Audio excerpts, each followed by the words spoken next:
Kryeministri Edi Rama ka folur sërish për pezullimin nga detyra me vendim të GKK-s të zëvendës kryeministres dhe ministres energjisë dhe infrastrukturës Belinda Balluku. Ai përsëriti edhe një herë se ankimi që ka bërë në gjykatën kushtetuese nuk është betejë politike, por institucionale. Kreu i qeverisë tha se arsyeja pse ka ankimuar në gjykatën kushtetuese masën e sigurisë së vendosur ndaj Ballukut është sepse sipas tij, ky veprim që de jure quhet pezullim, de facto është në nënshtrim brutal i ekzekutivit. Edhe një herë dua të ritheksoj qëndrimin tim lidhur me domosdoshmërinë e mossënimit të parimit themelor të ruajtjes së balancës mes pushteteve kushtetuese në Republikën e Shqipërisë. Edhe një herë dua ta theksoj se ankimimi që kanë bërë në gjykatën kushtetuese nuk është një betejë politike, nuk është asnjë kundërvënie ndaj drejtësisë, nuk është asnjë presion mbi çdo qoftë. Përfshirë edhe këto shpjegime, të cilat janë të domosdoshme për ata që më kanë besuar privilegjin e udhëheqjes së këtij vendi, por është një betejë institucionale, një betejë themelore për mbrojtjen e kufive mes pushteteve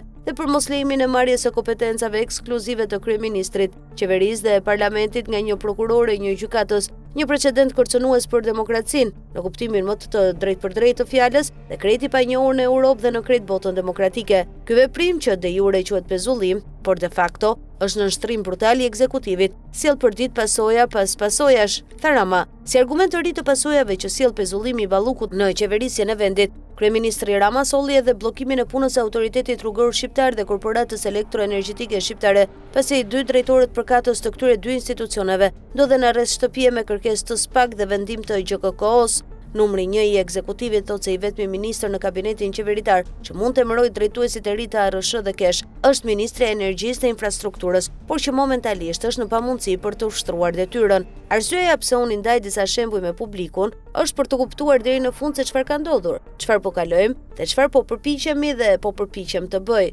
Përmes adresimit të kësaj problematike befasuese dhe të befasishme në gjykatën kushtetuese dhe të ndaj jo vetëm pasojat, por edhe dëmet që mund të bëhen të pallogaritshme. Ja, për shembull, janë vendosur në arrest shtëpie drejtori i ARSH dhe drejtori i KESH. Nuk ka asnjë rëndësi se si mendoj unë arsyet e këtyre ndalimeve se kjo